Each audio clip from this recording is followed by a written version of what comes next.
नमस्कार। परम पूजनीय, परम वंदनीय, प्रातस्मरणीय प्रभु परम पिता परमेश्वर की शरण में सहस्रार्थ प्रणाम करते हुए मैं जीवन क्षेत्री भारद्वाज असम की पावन धरा से आप सभी देशवासियों को महाशिवरात्रि की हार्दिक शुभकामनाएं देता हूं। साथ ही साथ भोलेनाथ से प्रार्थना करता हूं कि आप सभी के जीवन में सुख, शांति, समृद्धि सदैव बना रहे।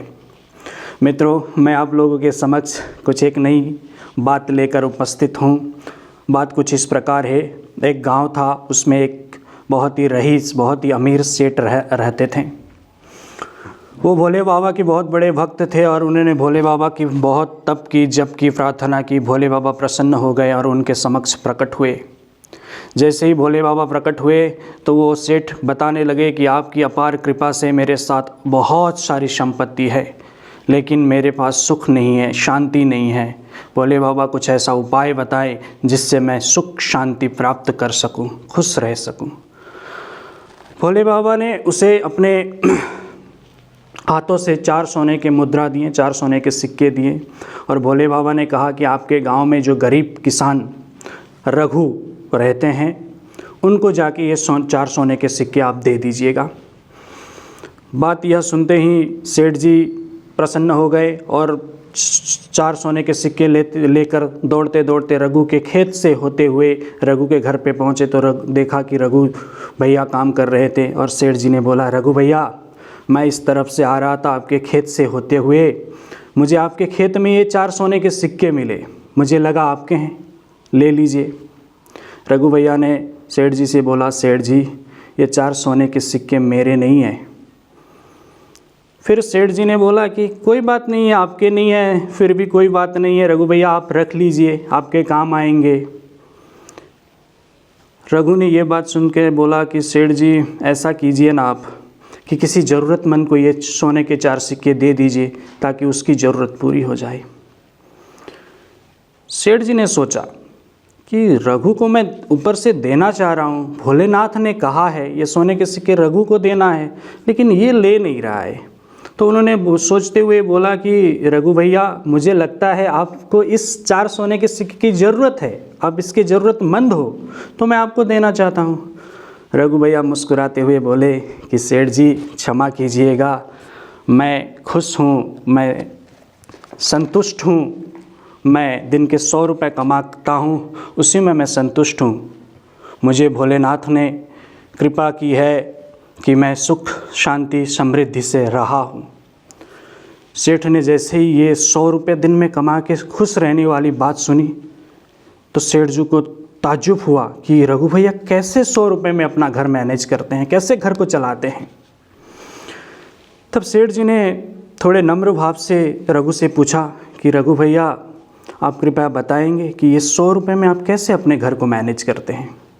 तो रघु भैया ने बताया कि सेठ जी, ऐसा है ना, मैं जो कमाता हूँ दिन में उसको मैं 4 भाग में विभाजित करता हूँ, उसके 4 भाग लगाता हूँ और मैं पहला भाग जो होता है वो भाग मैं मेरे घर के जो तालाब है उस तालाब में डाल देता हूँ। सेठ जी सोचने लगे, तालाब में डाल देता हूँ। तो रघु भैया ने साथ ही साथ बोला कि मेरे घर की खान पान, घर की पालन पोषण के लिए जो खर्चा होता है वो पहला 100 रुपये में से पहले 25 रुपये मैं वहाँ लगाता हूँ, इसका मतलब मैं तालाब में डाल देता हूँ। अच्छा, सेठ जी बोले, अच्छा, दूसरा जो 25 रुपये है उसको मैं मेरे कर्ज चुका देता हूँ।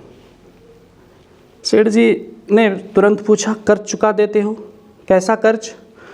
मैं आज जो कुछ भी हूँ, मेरे माता पिता, मेरे गुरुजनों से मैं इस लायक बना हूँ, तो मेरे माता पिता मेरे ऊपर इतना बड़ा उपकार किए, ये बहुत बड़ा मेरे ऊपर कर्ज है, मैं इस कर्ज को अदा करता हूँ। दूसरा 25 रुपये मैं माता पिता की सेवा में अर्पित करता हूँ। सेठ जी बोले, अच्छा, अब तीसरा 25 रुपये आप क्या करते हो? तीसरा 25 रुपये जो है सेठ जी, वो मैं उधार दे देता हूँ लोगों को। सेठ जी फिर पूछे, उधार दे देते हो, इसका मतलब क्या है? तो रघु भैया ने बोला कि मैं मेरे बच्चों की भविष्य के लिए, उनकी शिक्षा के लिए, उनकी प्रगति के लिए, उनकी आने वाले दिन में उनको अच्छा शिक्षा दे सकूं, उनका भविष्य उज्जवल कर सकूं, इसके लिए मैं खर्च करता हूं। अच्छा, ये उधार दे देता हूं। तो सेठ जी बोले, अच्छा, और चौथा 25 रुपया क्या करते हो रघु भैया? तो रघु भैया ने बोला, चौथा 25 रुपये मैं बचत करता हूँ, सेविंग्स करता हूँ, मिट्टी पे गाड़ देता हूँ।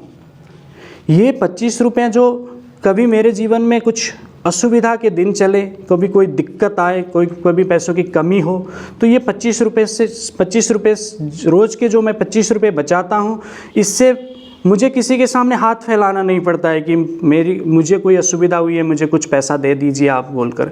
यहीं से मैं निकाल के फिर अपना कार्य करता हूँ।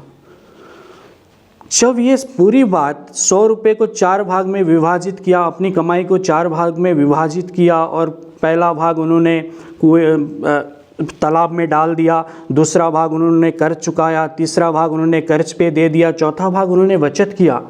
ये बहुत बड़ी सीख उन सेठ जी को मिला और सेठ जी बात को समझ गए कि सिर्फ पैसा होने से या पैसा कमाने से कुछ नहीं होता, पैसों को अच्छी तरीके से मैनेज करना पड़ता है, तभी जीवन में सुख शांति एवं समृद्धि बना रहेगा। मेरी बातों को आप लोगों ने ध्यानपूर्वक सुना होगा, समझा होगा। नहीं सुना है तो फिर से और एक बार सुन लीजिए, समझ लीजिए और आप जो भी पैसा कमाते हैं उसको 4 हिस्सों में विभाजित करके ये 4 फार्मूलाज को आप अपने जीवन में फॉलो कीजिए। ऐसे अपने पैसों को मैनेज कीजिए, तो मैं निश्चिंत होकर कह सकता हूँ कि आप लोगों के जीवन में भी सुख शांति एवं समृद्धि सदा बना रहेगा। अगर आप लोगों ने नहीं किया है तो करना शुरू कीजिए, आने वाले दिन बहुत अच्छे आने वाले हैं आपके जीवन में। भोलेनाथ से यही प्रार्थना करता हूँ कि सबके जीवन में सुख शांति एवं समृद्धि रहे और अपने पूरी कमाई को 4 हिस्सों में बांटकर उसको सुरक्षित रूप से इसी प्रकार से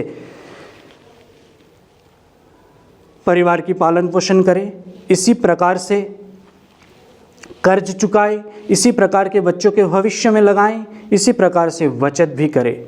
ये मैं जीवन क्षेत्री भारद्वाज आप लोग से विनम्र अनुरोध करता हूँ कि मनी मैनेजमेंट, पैसा कमाना तो बहुत आसान है, लेकिन पैसे को मैनेज करना बहुत मुश्किल है। आप लोग पैसे को मैनेज करना सीख जाएंगे इस छोटी कहानी के ज़रिए। यही बात रखने के लिए आज महाशिवरात्रि के दिन मैं आप लोगों के समक्ष उपस्थित हुआ हूँ। कहानी अच्छी लगी, आपको लगा जीवन में कुछ काम करने लायक हो, तो इस वीडियो को लाइक, कमेंट और शेयर कर दीजिएगा, ताकि औरों के जीवन में भी कुछ अच्छा परिवर्तन आए। और आने वाले दिनों में भी इसी प्रकार के नए नए वीडियोज़ के साथ नई नई ज्ञान भरी बातों को लेकर मैं आप लोगों के समक्ष उपस्थित रहूँगा। जय हो, जय हो, जय हो। आपका समय मंगलमय हो।